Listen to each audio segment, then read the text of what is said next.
Hey everyone, got another review for a motherboard over here. This is from MSI, the Pro series B650 chipset based motherboard. And there's been a lot of interest still on the slightly older chipset based motherboards. In this case, the B650 obviously does support 7000, 8000, and 9000, even the most powerful Ryzen based CPUs. Obviously might just need a little bit of a BIOS firmware update. But this motherboard really does have a lot of really good features and definitely a pretty decent price point as well too. As usual, on the back of the motherboard box, you immediately see some features the motherboard actually has. DDR5 support, 2.5G LAN, Wi-Fi 6E as well too. A good picture of the motherboard there as well too, and also a little picture of all the input ports on the back of the I/O shield as well too. So, really looking forward to getting this unboxed and taking a look, so let's go ahead and hit it.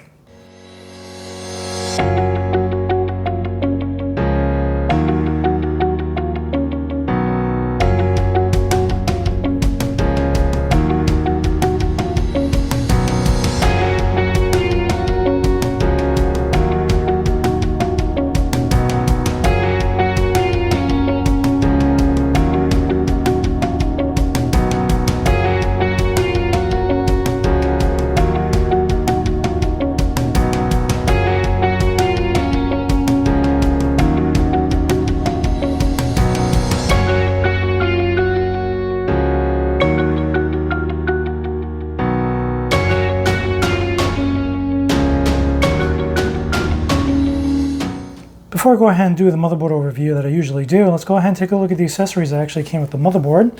Over here in this box, we have the Wi-Fi antenna.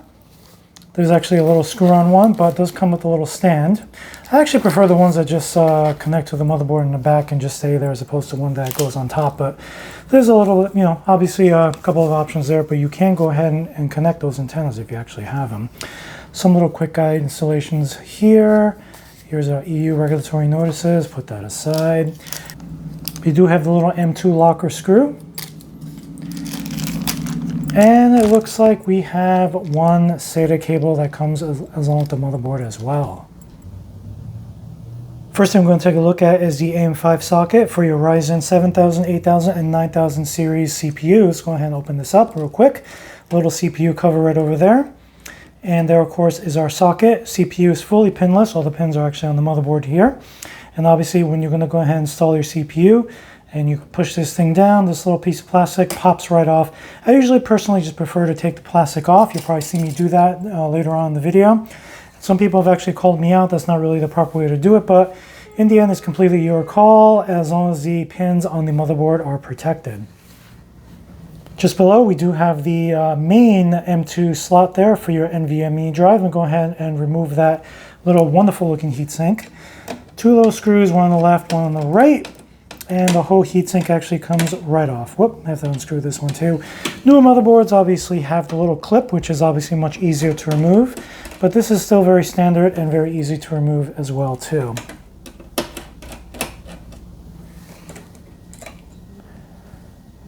Once removed, you're going to go ahead and see the slot that your M2 drive can actually fit, depending on what size, going up to this length or that length as well too.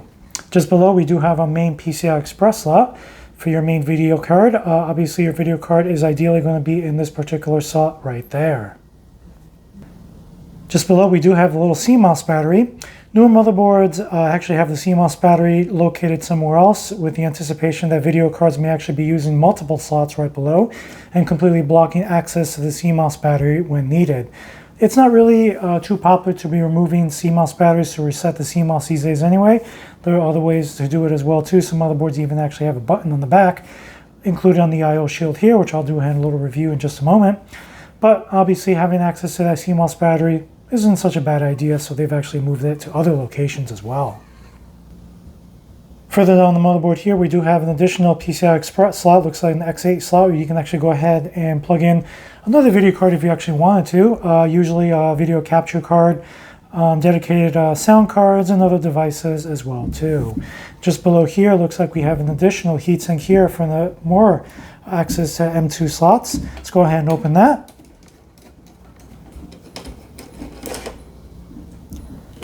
You immediately can see not one, but two M2 slots. Go ahead and pan down just a little bit more. one over here, and one right there as well too. So it looks like a total of 3 M2 slots for our NVMe drive. Goodness, really nice to see. And not to be missed whatsoever, we do have our 4 DIMM slots here for memory chips. I'm going to go ahead and open up these 2 levers over here. I am planning to use 2 memory chips in dual channel, so this is basically the ideal slot right there. And right next to it is our 24-pin power supply connection for your motherboard. Very standard, been standard for about 2 decades now. Very nice to see. There are additional ports over here that I'm going to go over in just a moment. Going to do a quick overview of all the common connections over here. So I'm actually might skip a couple of connections, beginning with the lower left down here. We do have a front panel audio connection, usually connected to a case, stereo, and microphone connection, or even now dedicated audio cards as well too. I've been supporting this connection over here. To the right, looks like we do have a 4-pin RGB LED connection right there. I'm pretty sure there's going to be some additional connections on this motherboard over here as well too. Further to the right over there, right in the middle of the bottom of the motherboard, we have 2 system fan connections, both 4-pin, number 5 and number 4 as well too. And further to the right over here, while not so common in use these days, are 2 front panel USB 2.0 connections right over here. There are some devices on your being used in your computer case, such as power supplies, that do actually make use of these connections still. Further to the right over here, we have 2 SATA connections. There are 2 more on the right side of the motherboard, which I'll get to in just a moment. And further to the right there, we do have our front panel connections, such as hard drive activity, power LED, power button, reset button, and even that old 4-pin speaker connection as well too. Moving along the right of the motherboard here, we can immediately see an additional 4-pin system fan connection. And to the right of that, we do have our front panel USB 3.0 through 3.2 connection right there. Additionally, it looks like I was actually incorrect. There are additional 4 SATA connections here for a total of 6, which is very interesting. Most motherboards have shunned SATA connections. I've only have 4 available, usually just these 4, but it looks like we have an additional 2 down there for a total of 6. So very interested to see that on this particular motherboard. Moving along the right side of the motherboard, we do have a Type-C USB Type-C connection available for you to connect to your front panel connection, if needed, of course. Very nice connection to see. Moving along there, we do have our 24-pin power supply connection for the motherboard, as mentioned earlier. Moving further up on the motherboard, we do have another 4-pin connection right here, system fan number 2. Over here, we do have 4 little indicator lights. Obviously, when your motherboard is booting up for the first time and posting, these are actually labeled very small letters. Probably one that says DRAM, CPU, VGA, and another one as well too. So if you actually do see these on, orange, yellow, white colors, probably even a red one, basically letting you know the motherboard is processing that particular device. If your motherboard is not posting, your computer is not booting up after a minute or 2, I would say 2 minutes, one of these devices might actually be giving you a problem. So go ahead and see which color is lit up there. Further up on the right of the motherboard here, we do have a 3-pin RGB LED connection over here. Taking a look at the top of the motherboard, you can immediately see a 4-pin RGB connection, LED connection right over here. And 2 more, actually, I'm sorry, looks like 3. 1, 2, 3 right there. 3 4-pin fan connections. This one's actually labeled system fan number 1. Here's a pump fan connection for use for water cooling. And above over here, I'm going to guess, is our dedicated CPU fan connection right over there. If you are using standard air cooler, that's your connection right there. And finally, moving towards the upper left of the motherboard here, our view is obviously on the right. We have our dual 8-pin CPU power connections right over there. Hoping the light makes visibility much easier here. We can immediately see the flash BIOS button all the way to the left. If you are planning to go ahead and update the firmware of this motherboard without the need of CPU or memory, which is possible, you will need to plug in your USB thumb drive into this dedicated port labeled with flash BIOS, hit this button, and just follow the instructions to go ahead and update the firmware on your board. If you are planning to use the integrated graphics on the CPU, if your CPU actually has one, here are your ports, your HDMI connection, and your display port connection right there. Moving along to the right, we do have two USB 3.2 connections here, as well as our dedicated 2.5G LAN connection there. Moving along on the right, we do have additional three USB ports. Two of them are USB 2.0 for probably keyboard and mouse. Why suck up all that bandwidth? Right below here, we do have another additional 3.2 port and a Type-C port right there. Very nice to see. Additionally, to the right, we have four USB 3.2 ports labeled as blue. Further to the right, we do have our Wi-Fi antenna right there. Go ahead and plug in that antenna. Even if you're planning not to use Wi-Fi, if you plan to use Bluetooth, you'll need to use those antennas. Otherwise, the range for your Bluetooth will be very weak and very low. And all the way on the right side, we do have our built-in sound connections. Of course, red is color-coded for 2.0 stereo sound. And right down here is our optical SPDIF out. That concludes our quick overview of the board, all the components right over here. I did actually miss one more component down here, which is basically a PCI Express X1 slot. So just another additional slot to go ahead and plug in dedicated stuff, such as a video capture card or a dedicated sound card. So let's go ahead and toss in the CPU, memory, get everything installed, toss this motherboard into a case, and take a look at everything and the BIOS as well too. So let's hit it.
Gotta love that noise.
Here we are on the BIOS of the system here. You can probably see that the motherboard took about a little over a minute to boot up. Obviously, first boot definitely does take some time to post, and then eventually jump into the BIOS, giving me the message. Obviously, new CPU memory has been detected.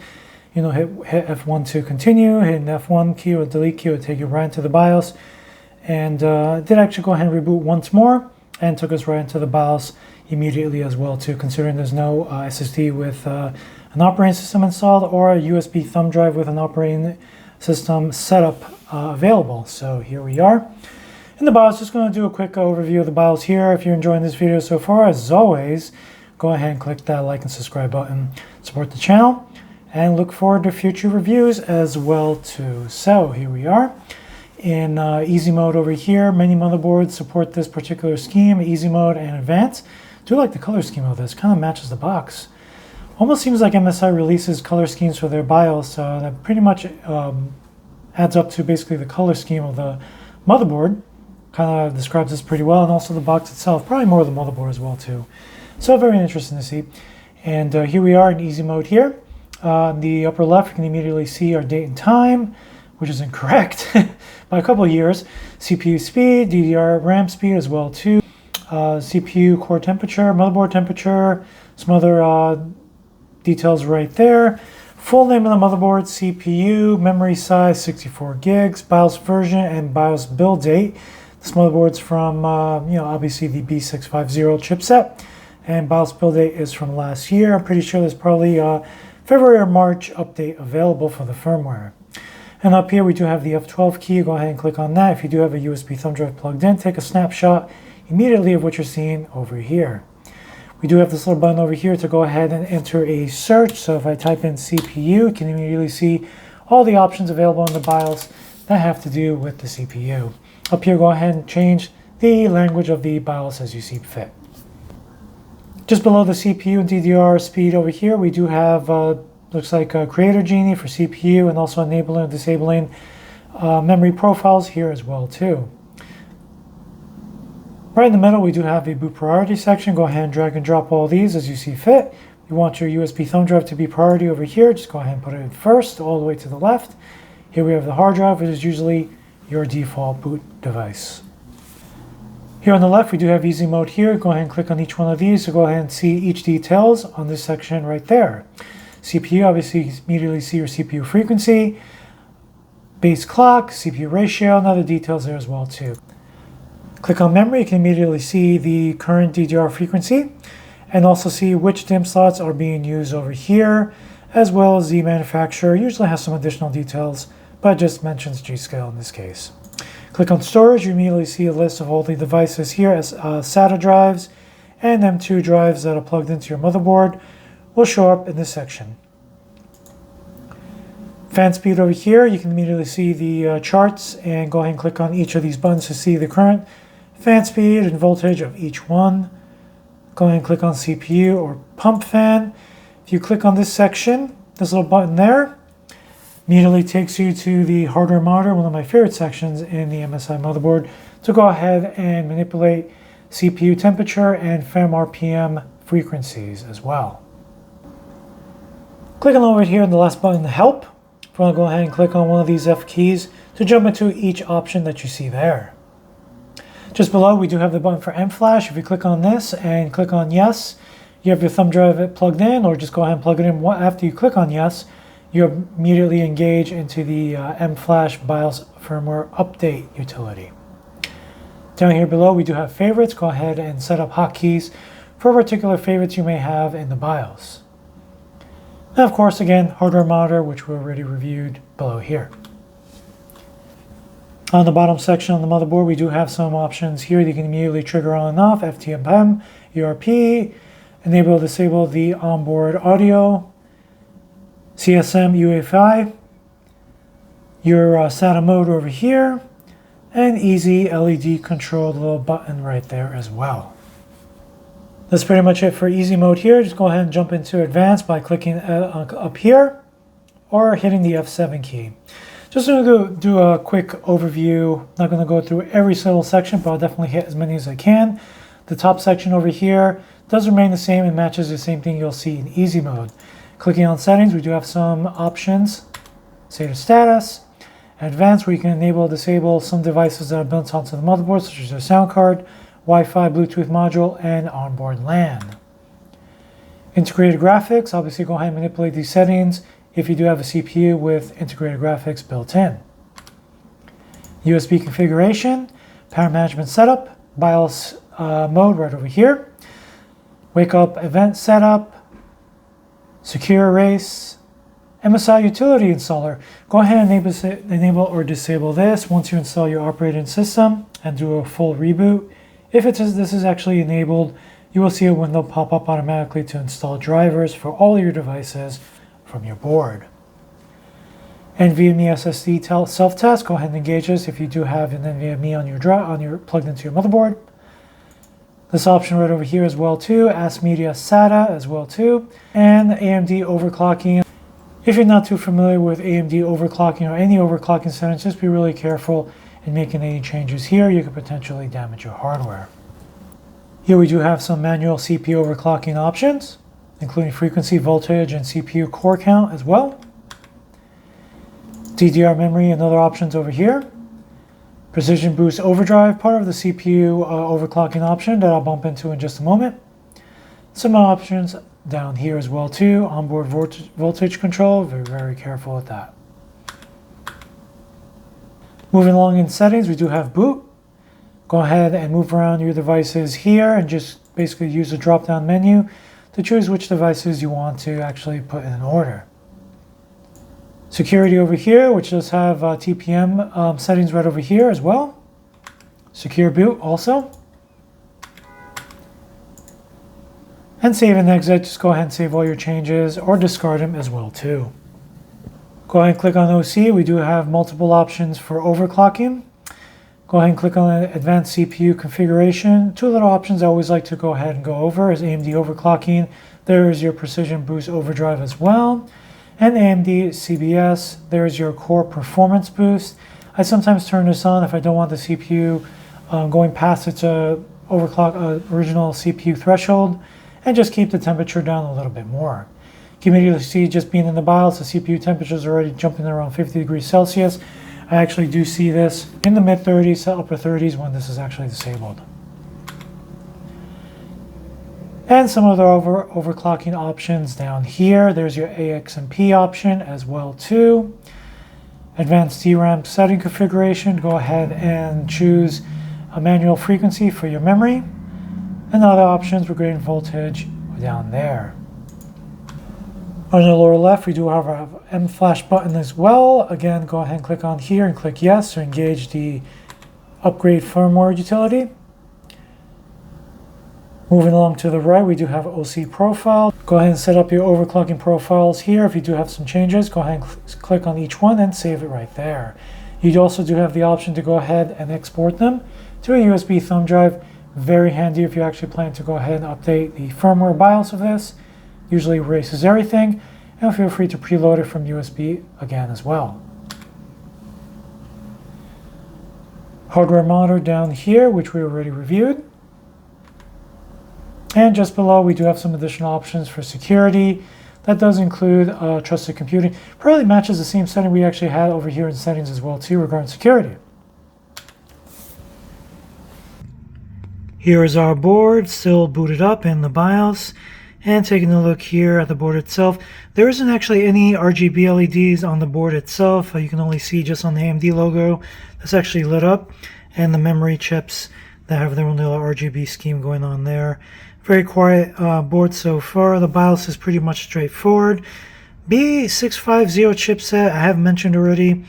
If you don't need any bells and whistles that the newer chipset does offer, the 850 or even the X870, the B650 is actually a very nice alternative to go ahead and use even the latest of Ryzen CPU in the offering 9000 series.